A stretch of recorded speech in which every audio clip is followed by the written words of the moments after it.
সাপ কথাটা শুনলেই যেন আমাদের মেরুদণ্ড দিয়ে একটা শীতল স্রোত বয়ে যায়।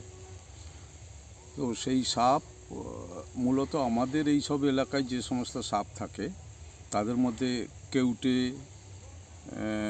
গোখরো, এই সমস্ত সাপগুলো বিষধর সাপ। অধিকাংশ সাপই নির্বিষ সাপ হয়। তা মঙ্গল কাব্যের দৌলতে আমরা সকলেই জানি যে বেহুলা লক্ষিন্দরের উপাখ্যানে কালনাগিনী লক্ষিন্দরকে কামড়েছিল এবং লক্ষিন্দর মারা গেছিল তার বাসর রাতে। এই কালনাগিনী সাপ সম্পর্কে আমাদের একটা ভুল ধারণা জন্মে গেছে সেই মঙ্গল কাব্য পাঠ করার থেকে। কালনাগিনী মূলত নির্বিষ সাপ। এই সাপের কামড়ে মানুষের মৃত্যু হওয়ার কথা নয়, পাহাড়ি এলাকায় থাকে। আর এদের গায়ের যে ছোপ ছোপ টিকটিক দাগ, লাল, কালো এবং চন্দনের ফোঁটার মতো, এই তিন ধরনের দাগ থাকে। তা এই দাগগুলো রং সব মিলিয়ে একটা ভয়ঙ্কর রূপ ধারণ করে। আর তার ওপর আমাদের এই মঙ্গল কাব্য পড়ে কালনাগিনীর বিষের ভয়াবহতার কথা আমরা ভুলভাবে জেনে এসেছি। তার জন্য কালনাগিনীকে আমরা বিষধর সাপ বলি, কাল সাপ বলি। মানে কাল মানে একেবারে ভয়ঙ্কর, সেই সাপ বলি, কিন্তু আদপে তা নয়। কালনাগিনী একটা নির্বিষ সাপ। সাপ নিয়ে আমাদের এই যে মিথ বা ভুল ধারণাগুলো রয়েছে, সেইটার থেকে আমাদের বেরিয়ে আসতে হবে। বিশেষত আমরা যারা অভিভাবক, মাস্টারমশাই, বাবা মা, আমাদের পরবর্তী প্রজন্মকে সঠিক বিষয়টা তাদেরকে শেখাতে হবে। একটা ভুল ধারণা যুগের পর যুগ ধরে চলে আসছে যে কালনাগিনী বিষধর সাপ, সেইটা আমাদের ভাঙানোর জন্য, সেই ভুলটা ভাঙানোর জন্য আমাদেরকে উল্লেখযোগ্য দায়িত্ব গ্রহণ করতে হবে। স্কুলের মাস্টারমশাই, অধ্যাপক, অধ্যাপিকা, বাবা মা, পাড়া প্রতিবেশী, যারা অভিভাবক স্থানীয়, তাদেরকেই দায়িত্বটা নিতে হবে। এখন মঙ্গল কাব্যের যে কাহিনীতে কালনাগিনী লক্ষিন্দরকে কামড়েছিল এবং লক্ষিন্দর মারা গেছিল, এই যে উপাখ্যান আছে, এইটার আসল বিষয়টা কি, আমাদের ছোট্ট মেয়ে স্বর্ণশ্রী এ ব্যাপারে আলোচনা করছে। কালনাগিনী লাল, কালো, হলুদ, সাদা নানান রঙের সমাহারে শোভিত দেহ বিশিষ্ট একটি সাপ। এরা পাহাড়ের ফাটলে থাকে। গাছের ডালেও ঘুরে বেড়াতে দেখা যায় এদের। গাছের এক ডাল থেকে অন্য ডালে অনেক দূর পর্যন্ত যেতে পারে এরা। এদের প্রিয় খাদ্য মূলত কীটপতঙ্গ, পাখির ডিম, গেছো ব্যাঙ, পাখির ছানা ইত্যাদি। এরা খুব শান্ত এবং ক্ষীণ বিষযুক্ত একটি সাপ, কিন্তু মনসামঙ্গলের মিথ্যে প্রভাবে এরা অতি বিষাক্ত একটি সাপ হিসেবে চিহ্নিত হয়েছে আমাদের সাধারণ মানুষের কাছে। এদের ইংরেজি নাম অর্নাটো ফ্লাইং স্নেক এবং এদের বিজ্ঞানসম্মত নাম ক্রাইসোপেলিয়া অর্নাটা। পুকুর ঘাটেও এদের প্রায়শই দেখা যায়। অন্ধকারে কেউ গেলে কামড়ে রক্তপাত ঘটায়। বলা বাহুল্য এটি খুবই ক্ষীণ বিষ সাপ। আমাদের গ্রাম বাংলায় যেসব সাপের কামড়ে ঘটনাগুলি ঘটে তার সিংহভাগই এদের দ্বারাই সংগঠিত হয়। এরা কামড়ালে মানুষের মৃত্যু তো দূরের কথা, রক্তপাতও হয় না। ব্যথা একটু সামান্য ব্যথা করে, কাঠপিঁপড়ে কামড়ানোর মতো ফুলে যায়। মনসামঙ্গলে বর্ণিত আছে, সর্পদেবী মা মনসার রোষে মাঝ সমুদ্রে চাঁদ সদাগরের পুত্র সহ সপ্তডিঙা ডুবে যায়। এমনকি সেই চ্যাংমুড়িকানি মনসার কোপে সাতালি পর্বতের লোহার বাসর ঘরে কালনাগিনীর দংশনে মারা যায় সনকার অষ্টম গর্ভজাত সন্তান।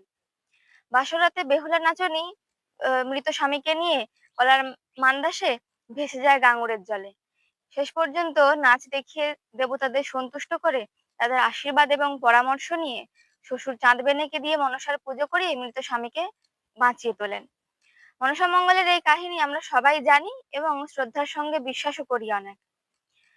এই ঘটনাটি আধুনিক বিজ্ঞান মতে কতটা বিশ্বাসযোগ্য সেটাই আজকে আলোচনা করব। প্রথমত, কালনাগিনী নির্বিষ সাপ। তাহলে লক্ষিন্দর মরেছিল আসলে কালনাগিনীর কামড়ে নাকি অন্য কোনো কারণে? দ্বিতীয়ত, আমরা জানি কোনো মৃত মানুষ বা ব্যক্তি পুনরায় প্রাণ ফিরে পেতে পারে না।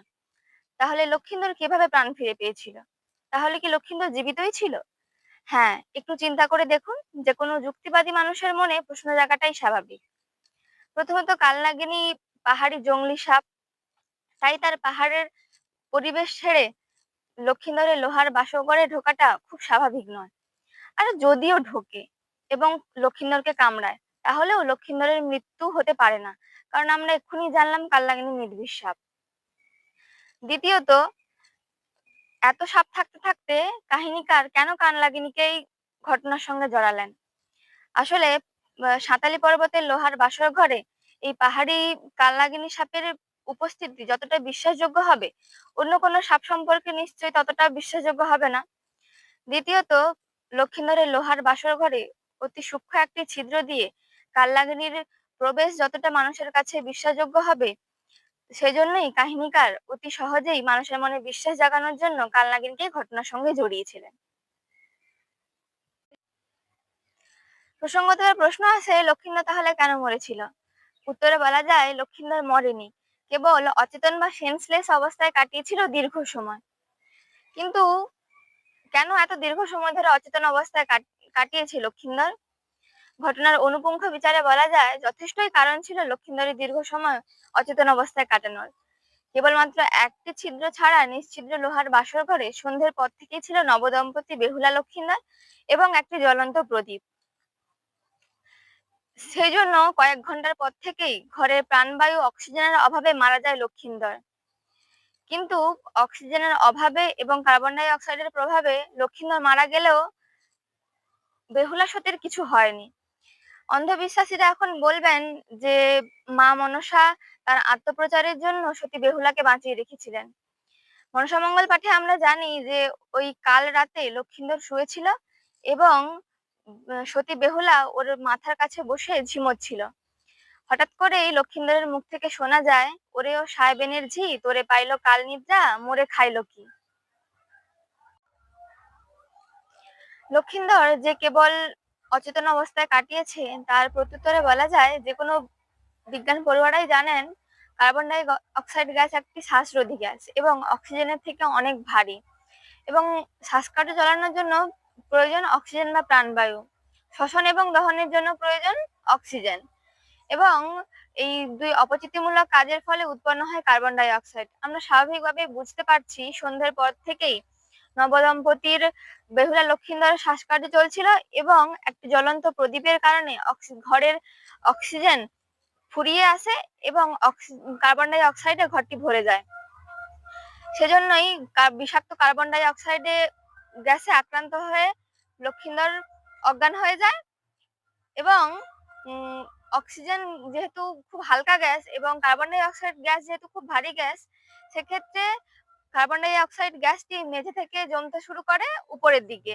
লক্ষিন্দর যেহেতু শুয়েছিল, সে কারণেই লক্ষিন্দর আগে আক্রান্ত হয় বেহুলা সতীর থেকে, কারণ আমরা মনসামঙ্গলের ঘটনায় জানতে পারি লক্ষিন্দর শুয়েছিল এবং বেহুলা সতী ওর শিয়রের কাছে বসেছিল। তাই স্বাভাবিকভাবেই আমরা বুঝতে পারলাম যে কার্বন ডাই অক্সাইড গ্যাসের প্রভাবে লক্ষিন্দর আগে আক্রান্ত হয়েছিল বেহুলা সতীর থেকে। লক্ষিন্দর যে অচেতন অবস্থায় কাটিয়েছিল তাকে চিকিৎসা শাস্ত্রের ভাষায় বার্টিকার্ডিয়া বলা হয়।